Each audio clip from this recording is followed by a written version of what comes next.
E se um dos filmes de animação mais queridos de todos os tempos fosse, na verdade, uma aula fantástica sobre neurociência? É exatamente isso que a gente vai explorar hoje. Vamos usar divertidamente como uma espécie de lente para desvendar como as nossas emoções realmente funcionam e moldam quem a gente é. Tudo isso com base na ciência de verdade. Vem comigo nessa. Bom, de um lado, a Pixar nos apresenta essa ideia genial de uma sala de controle na nossa mente, com personagens super carismáticos. Do outro, a gente tem o neurocientista Antônio Damasio, que descreve sistemas biológicos bem complexos. A grande pergunta que fica é: até que ponto essa metáfora do filme bate com a realidade científica? É isso que a gente vai investigar. Então, o nosso roteiro vai ser este aqui. Primeiro, a gente vai ver essa conexão entre a Pixar e a neurociência. Depois, vamos questionar se temos personagens ou programas de ação na cabeça. Em seguida, entender como os sentimentos guiam nossas decisões. Diferenciar emoção de sentimento, ver como as memórias formam quem somos e, no final, a gente avalia o quão poderosa essa metáfora do filme realmente é. Vamos começar então. Primeira parte, Pixar encontra a neurociência. Vamos ver como uma metáfora, mesmo que simplificada, nos ajuda a entender uma realidade super complexa.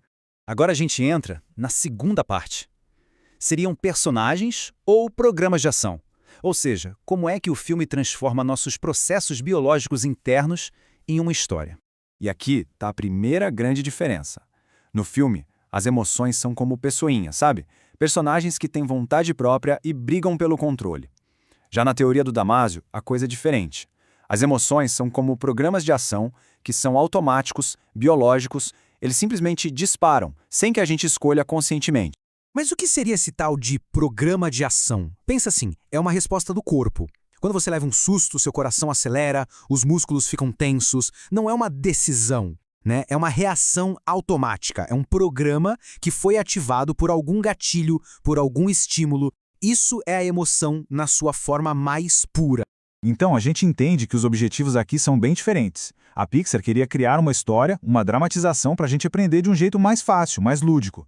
Já o Damasio, como cientista, quer descrever o mecanismo neurobiológico como ele realmente é. Um processo que acontece sem a gente nem perceber, sem personagens discutindo na nossa cabeça. Ok, vamos para a terceira parte. Como os sentimentos guiam nossas decisões. E aqui a gente vai descobrir uma sabedoria que muitas vezes fica escondida nas nossas emoções. Para explicar isso, o Damasio criou a hipótese do marcador somático. Sabe aquela ideia de que emoção atrapalha a razão? Pois é, ele vira isso de cabeça para baixo. A ideia é que nossas emoções são, na verdade, essenciais para a gente pensar direito. As sensações no corpo que vêm de emoções do passado funcionam como atalhos, nos ajudando a tomar decisões melhores e mais rápidas hoje. E o filme mostra isso de um jeito simplesmente brilhante. A alegria acha que a tristeza é um problema que precisa ser evitado a todo custo. Mas quando ela tenta calar a tristeza, ela acaba tirando da Riley um guia fundamental. A Riley perde a capacidade de entender a própria perda e principalmente de pedir ajuda. A sequência de eventos no filme é a prova disso. Sem conseguir acessar a tristeza, a Riley não consegue conversar com os pais, não consegue se abrir sobre o que está sentindo. E qual é o resultado? As ilhas da personalidade dela, a família, a amizade, a honestidade, começam a desmoronar. A grande sacada aqui, tanto na ficção quanto na ciência, é que todas as emoções, até aquelas que a gente chama de negativas, como a tristeza, a raiva ou o medo, têm um papel super importante. Elas nos protegem, nos ajudam a nos adaptar. Elas são vitais.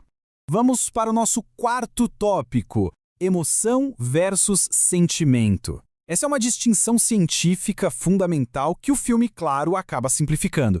Funciona assim. A emoção é a reação física automática que acontece no corpo. Já o sentimento é a nossa percepção consciente dessa reação. A emoção acontece no corpo, o sentimento acontece na mente, quando o nosso cérebro basicamente lê o que está acontecendo no corpo e dá um nome para isso.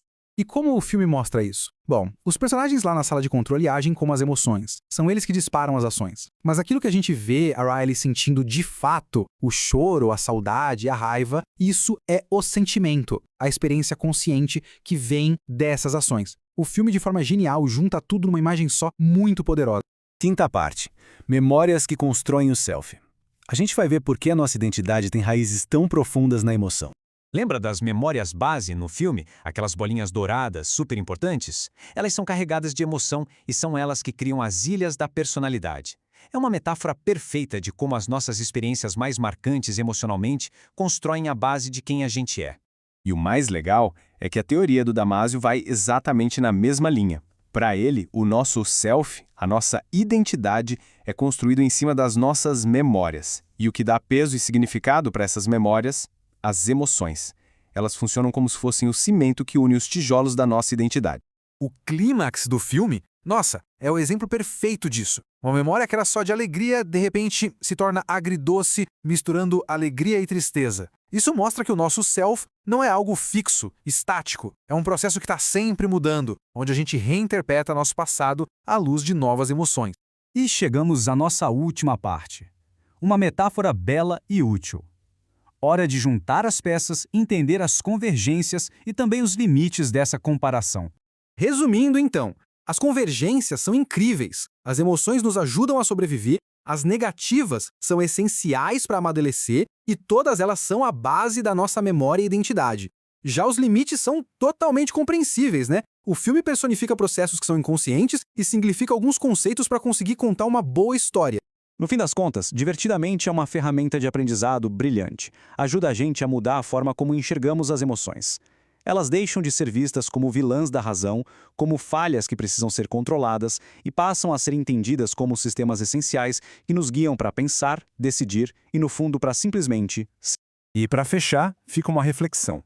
Depois de entender um pouco mais da ciência por trás de tudo isso, como é que a gente passa a enxergar as nossas próprias emoções negativas a partir de agora?